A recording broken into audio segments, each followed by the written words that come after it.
നമസ്കാരം. ഡൽഹിയിൽ കെജ്രിവാളിന്റെ ചൂല് ഓടിച്ച് ദൂരെ കളഞ്ഞ ബി.ജെ.പിയുടെ അടുത്ത ഇര ആരാണ് എന്ന ചോദ്യത്തിന് ഒറ്റ ഉത്തരമേ ഉള്ളൂ. മറ്റാരുമല്ല, ബി.ജെ.പിയുടെ അടുത്ത എതിരാളി മമതാ ബാനർജിയാണ്. തരം കിട്ടുമ്പോഴെല്ലാം മോദിയെ വിമർശിക്കുന്ന, കുറ്റം പറയുന്ന ദീദിക്ക് അടുത്ത വിസയും ടിക്കറ്റും ഒരുക്കുകയാണ് ബംഗാളിലെ ബി.ജെ.പിയുടെ ലക്ഷ്യം. എന്ത് ടിക്കറ്റ് എന്നല്ലേ? രാഷ്ട്രീയത്തിൽ നിന്ന് പുറത്തു പോകാനുള്ള ടിക്കറ്റ്. കാര്യം ഡൽഹിയിലെ പോലെ കടുകട്ടിയാണ്, ഒരു പക്ഷേ അതിനേക്കാൾ സങ്കീർണം. നരേന്ദ്രമോദിക്ക് അത്രയ്ക്കൊരു ത്രില്ലാണിപ്പോൾ. എതിരാളി മമതയാകുമ്പോൾ ത്രില്ല് കൂടും, റിസ്ക്കും. കേരളവും യു.പിയും അടക്കം രാജ്യവ്യാപകമായി ബി.ജെ.പി കൂടുതൽ ശക്തിപ്പെടുകയാണ്. ദില്ലി ഫലം വന്നപ്പോൾ നുണകളുടെയും കൊള്ളയുടെയും കോട്ടകൾ ജനം അടിച്ചു തകർത്തു.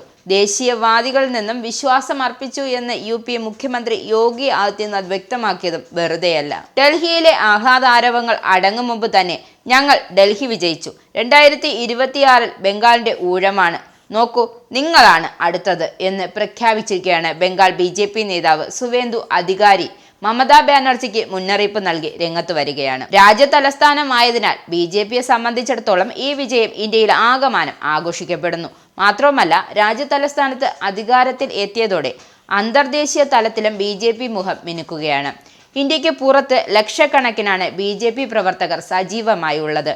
യൂറോപ്പിലും ഗൾഫിലും അമേരിക്കയിലും ഓസ്ട്രേലിയയിലും പ്രധാനമന്ത്രി നരേന്ദ്രമോദിക്ക് ലഭിക്കുന്ന സ്വീകരണങ്ങൾ തന്നെ ഇതിന് ഉദാഹരണമാണ്. മറ്റൊരു ഇന്ത്യൻ പ്രധാനമന്ത്രിക്കും മറ്റൊരു ലോക നേതാവിനും ഇത്രമാത്രം ആവേശകരമായ സ്വീകരണം രാജ്യത്തിന് പുറത്ത് ഇതുവരെയും ലഭിക്കുകയോ തെളിയിക്കുകയോ ചെയ്യാൻ കഴിഞ്ഞിട്ടില്ല. ചുരുക്കി പറഞ്ഞാൽ 4ാം ടേമിലേക്കുള്ള വഴി ഒരുക്കുകയാണ് നരേന്ദ്രമോദിയും കൂട്ടരും. എതിർക്കാൻ ആളോ അർത്ഥമോ വിഷയമോ ഇല്ലാതെ കിതയ്ക്കുകയാണ് ഇന്ത്യ മുന്നണിയും. നിങ്ങൾക്കും ആനന്ദ മീഡിയയുടെ പ്രേക്ഷകരിൽ ഒരാളാകണ്ടേ? യൂറോപ്പിലും യു.എസിലും ആഫ്രിക്കയിലും അടക്കം പ്രവാസികൾ ഉള്ളയിടങ്ങളിലൊക്കെ ജനപ്രിയ ചാനലുമായി ആനന്ദ് മീഡിയ ഒപ്പമുണ്ട്. ഏഷ്യാനെറ്റ് ഫ്ലവേഴ്സ് അടക്കം നിങ്ങളുടെ വിരൽത്തുമ്പിലെത്തും.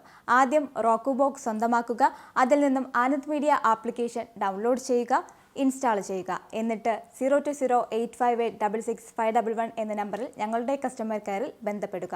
അല്ലെങ്കിൽ +91 735 660 3747 എന്ന നമ്പറിൽ വാട്സപ്പ് ചെയ്യുക.